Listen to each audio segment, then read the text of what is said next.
नमस्कार दोस्तों, स्वागत है आपका AKDRN में। आपके साथ मैं हूं खान और आप सुन रहे हैं कहानी किसान का धैर्य। इस कहानी को क्यों सुनना चाहिए?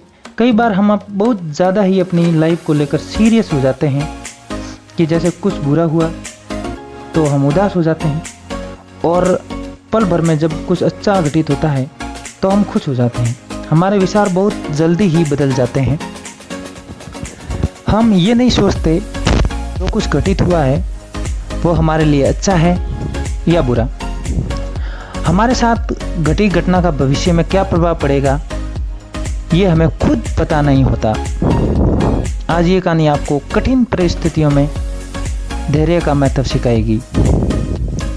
एक समय की बात है, एक किसान था जिसके पास एक घोड़ा था। वह अपने इस घोड़े से बहुत प्यार करता था। उसे अपने घोड़े पर बहुत गर्व था, जो किसान की कमाई का जरिया भी थी। अपनी इस कमाई से किसान अपने परिवार का पेट भरता था। लेकिन एक दिन वह घोड़ा भाग गया, और उसके भागने के बाद समाज के लोग और कुछ किसान, उसके पड़ोसी, उसके पास आकर उससे कहने लगे, हे भगवान, तुम्हारा घोड़ा जिस पर तुम्हें बहुत घमंड था वह तो भाग गया। उसको सांत्वना देने लगे कि उसके साथ बहुत बुरा हुआ, गलत हुआ। लेकिन किसान ने उसका जवाब बहुत ही सहजता से देते हुए कहा, हाँ, बहुत बुरा हुआ है मेरे साथ। फिर अगले दिन घोड़ा वापस आ गया। लेकिन सिर्फ घोड़ा वापस नहीं आया, बल्कि अपने साथ 3 जंगली घोड़े भी लेके आया गया। फिर उसके पड़ोसी उसके पास दौड़ते हुए आए और उस किसान से कहने लगे, आपका घोड़ा आ गया और अपने साथ 3 और घोड़े भी लाया है। ये तो बहुत अच्छी बात है, आपकी किस्मत तो बहुत अच्छी है। किसान बहुत खुश हुआ और उनकी तरफ देखा। फिर उसका जवाब बहुत ही साधारण रूप से दिया और कहा, हाँ, शायद। कुछ दिनों बाद किसान का बेटा उसी जंगली घोड़े में से किसी एक को काम के लिए उपयोगी बनाने की कोशिश कर रहा था। लेकिन इसी कोशिश के दौरान घोड़े ने उसे जमीन पर पटक दिया और उसका पैर बुरी तरह से टूट गया।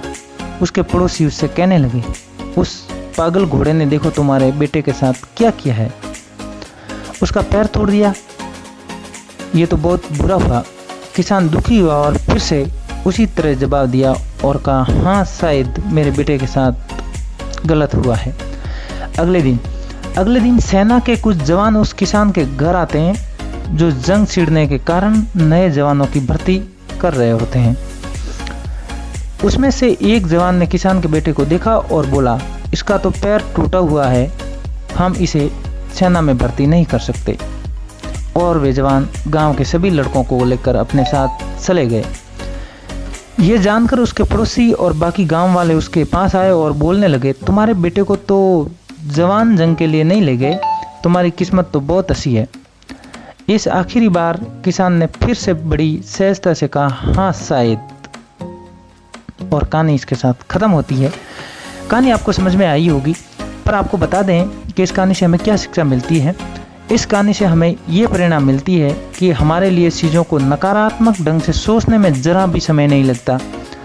जब भी कुछ हमारे अनुकूल नहीं होता तो हम उससे बुरा समझने लगते हैं। लेकिन सच बात तो यह है कि कोई नहीं जानता कि हमारे जो साथ घटा वो बुरा या अच्छा है। इस कहानी में भी किसान के भावों में परिवर्तन परिस्थितियों के कारण होता है। बुरी परिस्थितियों में वह नकारात्मक हो जाता है और अच्छी परिस्थितियों में वह सकारात्मक। इन नकारात्मक और सकारात्मक परिस्थितियों के बीच के समय में धैर्य रखना बहुत ज़रूरी है। क्या आप वाकई में ये बात बता सकते हैं कि हमारे साथ जो घट रहा है वो गलत है या सही, बिना जाने कि भविष्य में उसका क्या प्रभाव पड़ेगा हम पर, ये हमारे जीवन पर?